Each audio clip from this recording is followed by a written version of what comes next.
Good morning. It's my pleasure to help us start to think about the remainder of the Evidence Summit and address how we looked at the evidence process and set the stage for the rest of the summit. So I have two goals today in talking to you. I hope to place the Evidence Summit that we're having today in the context of the overall goal of having evidence-informed development challenges, and specifically protecting children outside family care. And secondly, to set the stage for the remainder of the Evidence Summit sessions, which are intended to inform recommendations on practice, policies, and research. So towards this end, I'm going to spend a few minutes discussing the shift in the global norm of evidence-informed action. Review the context for today's Evidence Summit, which is a single step in a lengthy process of trying to address this development challenge. And then finally, review the context of the Evidence Review Focal Question Teams, of all of their efforts and how that came about, as well as your role and the rest of the summit. So the concept that evidence should inform decision-making derived from science, technology, and medicine, but now really is being applied, as you've heard, through all disciplines, including development. This standard is codified, as you well know, into many structures in which experts such as yourselves play a really critical role. We see this in advisory panels, guideline panels, the Institute of Medicine, National Academies of Science, and now I would say evidence summits. The experts are responsible for both generating the evidence and then helping us to inform policies and practices and research and future research based on their interpretation and analysis of that evidence. So the World Health Report for 2012 is named No Health Without Research, and that really is emphasizing the point that we have to have evidence in order to make informed policy decisions which are both effective and efficient. WHO defines health as a state of complete physical, mental, and social well-being, and not just the absence of disease, which is certainly something I'd like all of us to think about over the next 2 days. They go on to say that the achievement of the Millennium Development Goals, I can't quite read that, I'm sorry. The achievement of the Millennium Development Goals and most health goals is more likely to be realized through research and the use of research in informing health policy. Unfortunately, the reality is that research on critical topics is lacking, and health policies are often not well informed by the research evidence.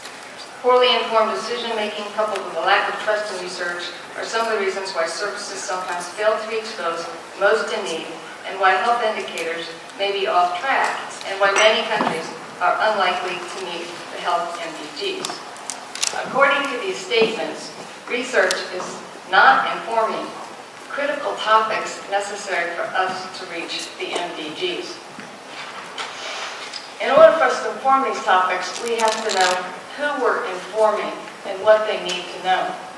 So these are two questions that the Evidence Summit process started with. Our vision is to support low and middle income countries to protect and care for the children for which they are responsible.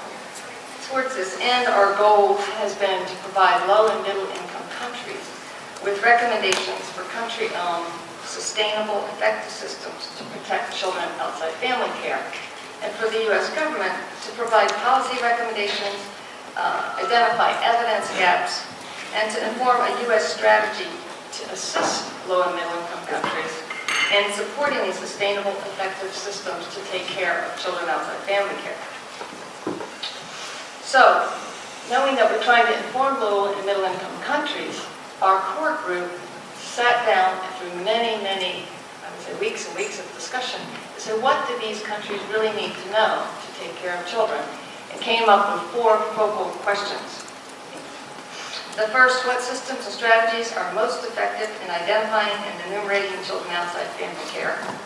Secondly, what are the most effective systems and strategies and interventions to assess and address the immediate care of children outside family care?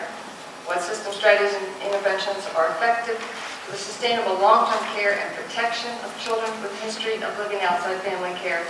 And fourth, what systems and strategies are effective for monitoring both the children formerly outside care, but those programs that are intended to help them?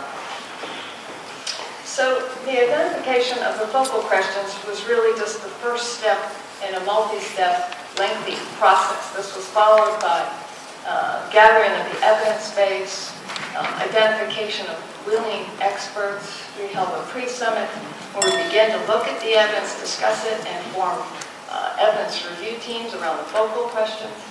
And these focal question teams, who you're going to hear from the rest of the afternoon and tomorrow, have been looking at the evidence around the focal questions, trying to synthesize it and come up with recommendations.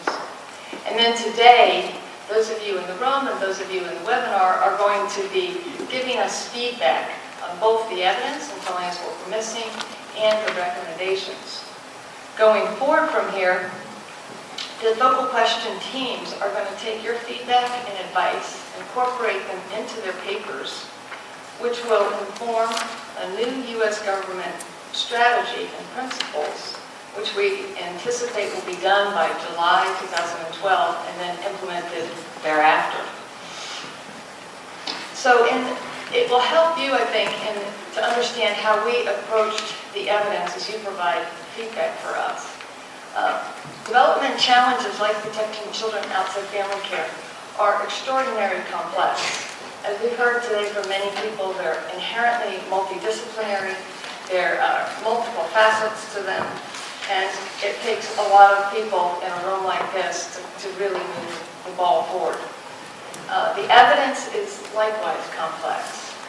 As we heard from Brian Samuels this morning, we not only need to know what works in a specific context or for individuals, we need to know what works in a variety of contexts for a variety of populations in multiple countries. And then on top of that, we need to know what is sustainable, what's affordable, feasible, scalable, and culturally appropriate. So these three streams of evidence all have relevance when we're talking about development challenges. We collected the evidence that you're going to hear about in three different forms. We looked at the peer-reviewed literature, the graded literature, and we did a call for evidence from experts. We then sorted the papers by streams of evidence, vulnerability cohorts, and focal questions. So what we really wanted to answer was these focal questions I've been talking about. We wanted to apply the evidence to these questions. But when we began to look at the evidence and we looked at the expertise, we realized that we were looking at evidence aligned with vulnerability cohorts. That there were experts on child labor, experts on children living inside institutions, and research followed this pattern.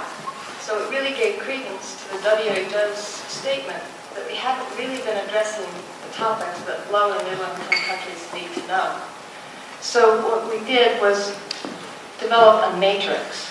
And in the pre-summit, we took the papers that we had identified and we asked our experts to assess the papers both for quality and relevance across the focal question. And then we formed these focal question teams, from which you're going to hear today, and asked them to look at the evidence across all the vulnerability cohorts. And I must commend everybody who participated, because it's not comfortable if you're an expert in one of the vulnerability cohorts to then begin making recommendations across these different streams. But this is what we feel low and middle-income countries need to know, and we need to know to support them in their job. So we asked the focal question teams to make recommendations for effective systems to protect children outside care as regard within the focal question area, and to identify knowledge gaps so that we could inform the critical research topics in the future. We asked them to rely in making the recommendations both on their evidence-informed expert opinion and on data quality. And these are the recommendations that you're going to hear today. In assessing data quality, we asked them to assess the strength of the evidence as well. And that we asked them to consider all three components, efficacy, effectiveness, and sustainability, and to rank it strong, moderate, poor, inconsistent, or evidence against the approach. The evidence utilized by the critical question teams includes the annotated bibliography that you got in your evidence packets, and it was organized by relevance to the vulnerability groups, as I suggested, as well as global questions.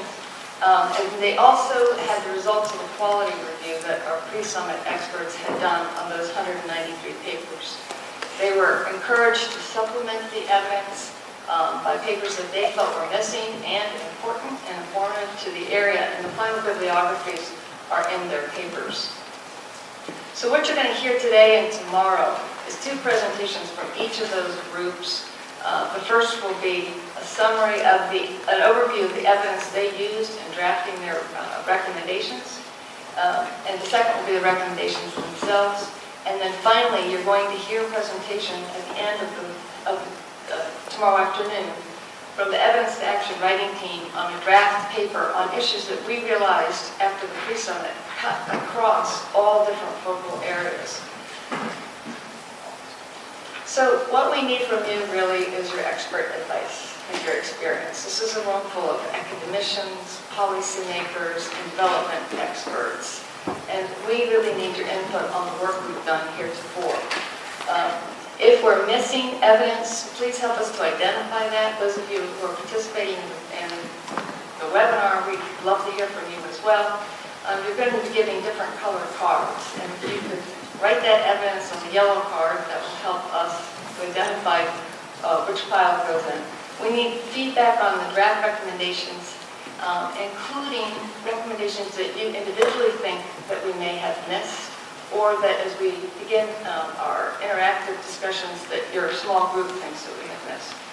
And then finally, after you leave here tomorrow, if you come up with more feedback for us, please use the point of contact information in your folders and communicate that back to us.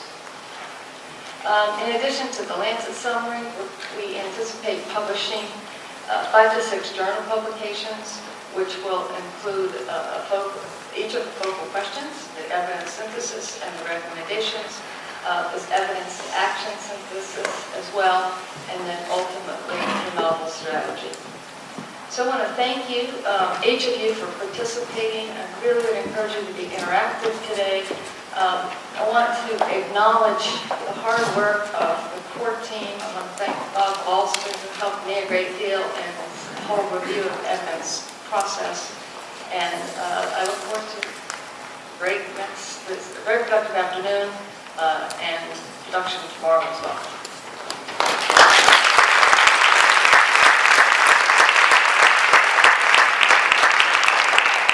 So you've heard from Susan about child protection, from Kathleen about